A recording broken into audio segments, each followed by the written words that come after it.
Abusado kayo na sila. Abusado kayo na sila. Dili mo hindi dapat ato agianan. Ayaw Lahi atong agianan. Wala lagi wala. Bong, just being bong. Ayaw na. Magsakay tayo lahat dyan.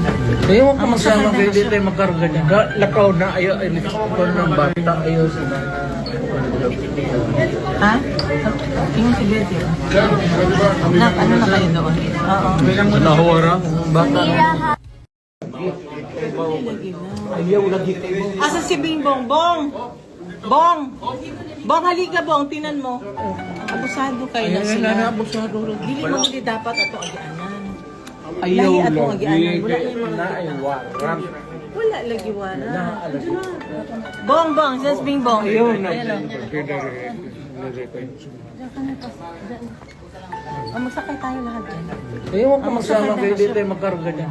Lakaw na ayaw ay nagkakon ng bata. Ayaw sa Ha? Tingin si Betty. Ano na kayo doon? Oo. nahuwara bata.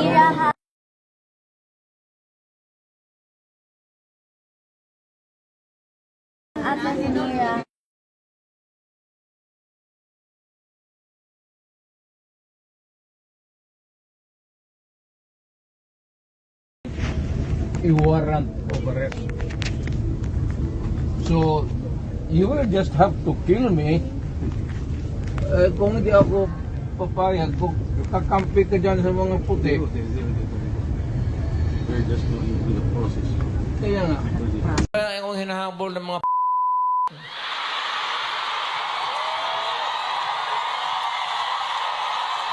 ano man ang kasalanan ko,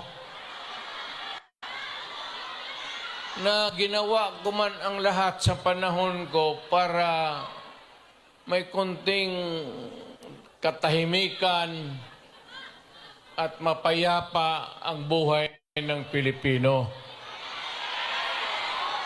Ang problema nito,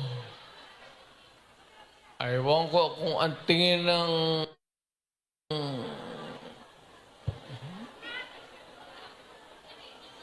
ako'y raw yung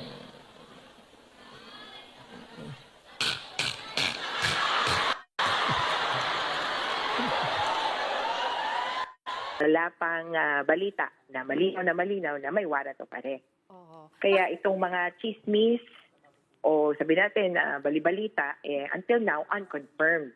Ang bagong development yata, merong mga pulis na ready nang mag-execute ng warrant of arrest. Ang tanong lang, anong warrant of arrest? Oo. Pero sa inyo po, wala po bang po pwedeng sa inyong hane, hindi nyo po talaga malalaman kung meron talagang nakabinbin na lalabas na arrest warrant mula sa ICC? Hindi kasi kami required na sabihan. Dahil ano ba ang role namin sa enforcement ng warrant o pag-aresto ng tao?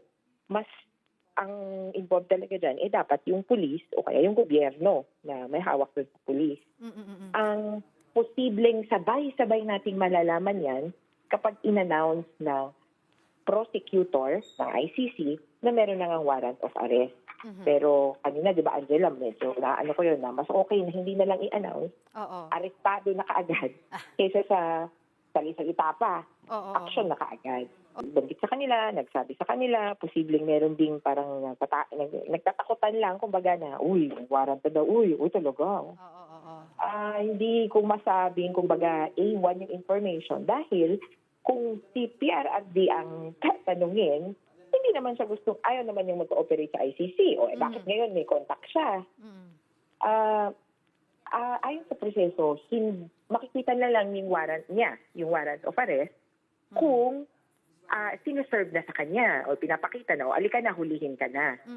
At isang posibleng nakikita ko, dahil alam mo naman, dating presidente yan, at vice president ang anak, may nagchucho, kumbaga, sa Philippine government, sa loob ng gobyerno natin, na isa sa mga unang sasabihan tungkol sa warrant of arrest, merong nagsabi na, uy, meron ka na ditong warrant of arrest. Hindi ko isasantabi yung ganong posibilidad kasi talagang mainit ngayon ang kanilang bangayan. Ang kanilang breakup of the year na i-float, pero yung 3 pangalan na nasa official documents ng ICC sa ngayon, doon pa lang sa request para buksan ng investigation. Kasi Oo. ang stage natin ngayon, tanong ay sino ang responsable or most responsible. Right. Binanggit na doon Duterte, Bato, at Albayalde. Okay. Itong 3 pangalan ang pagsisimulan ng anumang investigasyon. Aha.